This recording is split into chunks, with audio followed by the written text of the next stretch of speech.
سلامونه ګرانو لیدونکو هیله د روغو جوړ بایاستئ او د صحت او عافیت په جمع خبراتونه یاستئ. نن ورځ بیا هم تاسو ته له یوې ویډیو سره راغلم. ملګرو دغه ویډیو کې غواړم تاسو ته د سټنډرډ اپلیکیشن جوړولو او دوهمه برنامه فایل کړم. په لومړني سایټ کې موږ په ساده اپلیکیشن جوړولو برنامه باندې خبرې کړې وې. نو اوس راځم په سټنډرډ اپلیکیشن جوړولو برنامه باندې فایل کوم. د برنامې د فایل څخه د مخکې تاسو څخه کوچنۍ غوښتنه کوم که زموږ د چینل څخه په لومړي ځل لیدنه کوئ زموږ چینل هم در سره سبسکرایب کړئ تر څو زموږ هره یوه نوې ویډیو لومړی تر تاسو در ورسي. راځو ملګرو تاسو ته دا اپلیکیشن ښایم. موږ غواړو د ډول سره اپلیکیشن ډیزاین کړو. اپلیکیشن باندې کلیک کوو. دا لومړنۍ صفحه ده. ګورئ دا دوهمه صفحه ده. نو راځو هیکینګ څه شی دی دې باندې کلیک کوو. نو ګورئ ملګرو غواړو د ډول سره اپلیکیشن ډیزاین کړو. دلته راځو په لومړنۍ یو باندې کلیک کوو. نو ګورئ ملګرو دا ډول سره ډیزاین شوی دی. موږ هم غواړو اپلیکیشن د ډول سره ډیزاین کړو لکه د معلومات په نامه اپلیکیشن چې شتون لري. راځو ملګرو دا اپلیکیشن به ما تاسو ته زموږ په ټیلیګرام چینل باندې اپلوډ کړی وي. که تاسو زموږ ټیلیګرام چینل کې نه یاست نو د هغه لینک هم په ډسکرپشن کې شته. تاسو کولی شئ له هغه ځای څخه یې ترلاسه کړئ. راځو په اپلیکیشن جوړونکي باندې فایل کوو. اپلیکیشن جوړوو.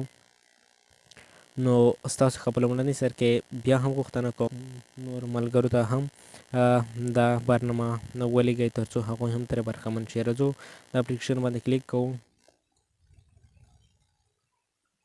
صحنه به تاسو ته راخلاصه شي. دلته به تاسو کله دې اپلیکیشن ته لوګین کیږئ نو تاسو به انټرنیټ نه کاروئ ځکه بیا ستاسو څخه انټرنیټ غواړي. نو بغیر له انټرنیټ څخه به تاسو دې اپلیکیشن ته جوین شئ. راځو د مثبت علامات تاسو ته ښکاري د ځای باندې کلیک کوو. اپلیکیشن جوړوو. دلته به ملګرو تاسو یو نوم ورته داخل کړئ. راځو نوم ورته داخلوو. موږ یو نوم ورته داخل کړو. دلته دا ځای تاسو ته ښکاري دا ایکن باندې به کلیک وکړئ او دلته به یو تصویر ورته انتخاب کړئ. راځو ګیلري باندې کلیک کوو. چوز فرام ګیلري دا ورته انتخابوو. ګیلري څخه یو تصویر دلته راځو له ګیلري څخه یو تصویر ورته انتخابوو. یو تصویر مو ورته انتخاب کړه. راځو دلته به کلیک وکړئ. په کریټ باندې به کلیک وکړئ. نو دلته ګورئ د ډول سره صفحه را خلاصیږي. دلته به لومړنی تاسو دا ځای باندې کلیک وکړئ. دلته ملګرو تاسو ته د دا ځای باندې به کلیک وکړئ. د پنسل علامات تاسو ته ښکاري. دا ځای باندې به کلیک وکړئ. عموم کې دلته به راشئ دا او دا علامه به ترې لرې کړئ او په سیو باندې به کلیک وکړئ او دا پاڼه باندې به بیرته کلیک وکړئ دا مینیو باندې او دلته به راشئ لینیر. دا ځای باندې دا لینیر تاسو ته ښکاري. دا ځای به دا ډول سره ونیسئ او دلته به یې خوشې کړئ په دا ځای کې. دلته به راشئ. دلته تاسو ته ښکاري هایډ. دا ځای باندې به کلیک وکړئ. راځو دا یې ورته انتخابوو. په سلیکټ باندې کلیک کوو. نو ګورئ دا صفحه بشپړ ډول سره موبایل کې جوړه شوه. نو دلته به راشئ.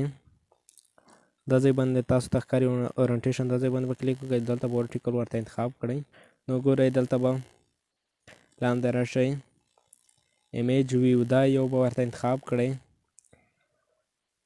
او دلته به ملګرو دلته راشئ. په دا لینیر باندې به کلیک وکړئ. لومړنۍ موږ څه پښې ته اضافه کړی او دلته ګریویټي دا ځای باندې به کلیک وکړئ او دلته به سنټر هوریزونټل سنټر ورټیکل دا به ورته انتخاب کړئ. ګورئ دا تصویر دلته داخل ته راغی. راځو ملګرو دا تصویر ترې ډیلیټ کوو. دلته سرکل ایمیج دا یو ورته انتخابوو. دغه ښایسته ښکاري. دلته به راشئ. دلته تاسو ته ښکاري دا ځای باندې به کلیک وکړئ. دلته به دا یو ورته انتخاب کړئ او بل دلته به په سلیکټ باندې کلیک وکړئ. نو ګورئ موږ دې تصویر ته سایز ورکوو. تر دا ځای باندې به کلیک وکړئ. دلته تاسو ته ښکاري تر 260 پورې سایز ورکوو او هایټ ورته انتخابوو. دلته هم تر 260 پورې سایز ورکوو. کولی شئ ملګرو له دې څخه کم سایز هم ورته انتخاب کړئ. راځو ټیکسټ ویو دلته تاسو ته ښکاري. دا یو د لومړنی یو دا باندې به کلیک وکړئ او دا به ونیسئ او دلته به یې پرېږدئ. دا بل به هم راواخلئ او دلته به یې خوشې کړئ. راځو دلته دا ځای ټیکسټ دلته تاسو ته ښکاري. دا ځای باندې به کلیک وکړئ او دلته به کولی شئ هر یو څه تاسو کولی شئ ورته انتخاب کړئ، ورته ولیکئ. زه راځم یوازې معلومات ورته لیکم، نو سیو باندې به کلیک وکړئ. ګورئ هلته معلومات اضافه شول، دلته به راشئ. غواړئ سایز یې لوی کړئ، دا ځای باندې به کلیک وکړئ او دلته غواړو تر 1300 پورې سایز ورکړو او دلته به سلیکټ باندې کلیک وکړئ. کولی شئ دلته دا ځای باندې به کلیک وکړئ. ټیکسټ سټایل دلته کولی شئ بولډ ایټالیک او بولډ ایټالیک دواړه هم ورته انتخاب کړئ. راځو بولډ باندې کلیک کوو. نو ګورئ دا ډول سره ورته انتخاب شو. راځو د بل ټیکسټ هم ورته انتخابوو. دلته تاسو کولی شئ په لومړنۍ برنامه کې هم موږ تاسو ته ښودلي وو، تاسو کولی شئ خپل نوم ورته انتخاب کړئ. فرض کړئ موږ دلته لیکو، فرض کړئ جوړونکی مو ورته انتخاب کړو. دلته کولی شئ خپل نوم ذکر کړئ، جوړونکی.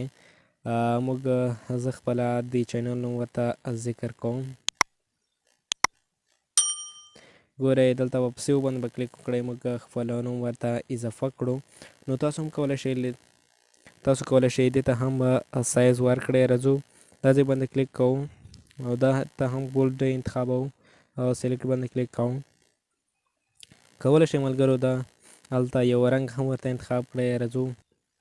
راځو سپین رنګ ورته انتخابوو، وایټ رنګ. دلته به کلیک وکړئ او دلته به کلیک وکړئ. نو ګورئ سپین رنګ مو ورته انتخاب کړو. کولی شئ دې سایز هم لوی کړئ، همدومره کافي دی. نو لومړنی لینر چې موږ انتخاب کړی او دا ځای باندې به کلیک وکړئ. د دې د مخه به موږ تاسو لومړنی یو تصویر ورته انتخاب کړو د خپلې ګیلري یا خپل موبایل څخه. راځو درې ټکي تاسو ته ښکاري، د ځای باندې به کلیک وکړئ او دلته به ایمیج دا ځای باندې به کلیک وکړئ او دلته به مثبت علامات تاسو ته ښکاري، دا ځای باندې کلیک وکړئ. دلته اډ ایمیج دلته تاسو ته ښکاري، دا ځای باندې به کلیک وکړئ او د خپلې ګیلري یا د موبایل څخه به یو تصویر ورته انتخاب کړئ. راځو تاسو دا تصویر ورته انتخاب کړو. نو دلته به یو نوم ورته وټاکئ تر څو د مشکلاتو سره بیا مخامخ نه شئ. دلته سیو باندې به کلیک وکړئ.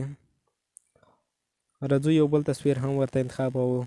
دلته مثبت علامه باندې به کلیک وکړئ، دا ځای باندې به کلیک وکړئ. دلته دې ته به ملګرو تاسو د یو نوم ورته وټاکئ. راځو یو نوم ورته ټاکو، فرض کړئ دا ډول نوم ورته وټاکو. تاسو هم کولی شئ هر ډول نوم ورته انتخاب کړئ، یوازې پښتو نوم نشو ورکولی. دا سیو باندې به کلیک وکړئ. نو ګورئ دا ډول سره ورته انتخاب شو. بیرته به لومړنۍ مخ ته راشئ، په تصویر باندې به کلیک وکړئ او دلته به ایمیج دلته تاسو ته ښکاري، د ځای باندې به کلیک وکړئ او دلته به دا تصویر ورته انتخاب کړئ. کولی شئ خپله د ځان تصویر هم ورته انتخاب کړئ، کولی شئ نور تصویران هم ورته انتخاب کړئ. فرض کړئ ما دا تصویر ورته انتخاب کړو. راځو د بیکګراونډ کلر تاسو ته ښکاري لینر، دا باندې به کلیک وکړئ. دا باندې به کلیک وکړو. دلته بیکګراونډ دلته تاسو ته ښکاري، دا یو باندې به کلیک وکړئ او دلته دا تصویر موږ ورته انتخابوو. تاسو کولی شئ هر ډول تصویر ورته انتخاب کړئ بیکګراونډ ته. نو موږ دا تصویر ورته انتخابوو، سلیکټ باندې کلیک کوو.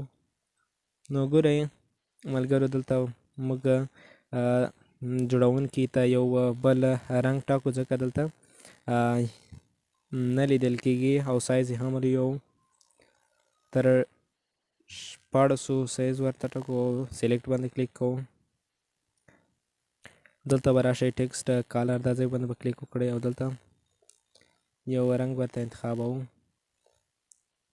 فرض کړئ ملګرو بلو د ډول سره رنګ ورته انتخابوو، په دا ځای کې د ډول سره رنګ ورته انتخابوو. نو ګورئ د ډول سره رنګ مې ورته انتخاب کړو. معلومات باندې هم کلیک کوو، دې ته هم بل ډول رنګ انتخابوو. ټیکسټ کالر باندې کلیک کوو، دلته سپین رنګ ورته انتخابوو. نو ګورئ دا لومړنۍ صفحه موږ ډیزاین کړه. تاسو هم کولی شئ ډیزاین یې کړئ دا ډول سره. نو ویډیو تر همدې ځایه بس کوو. تر بلې ویډیو مو په خدای سپارم. ښې شپې ولرئ.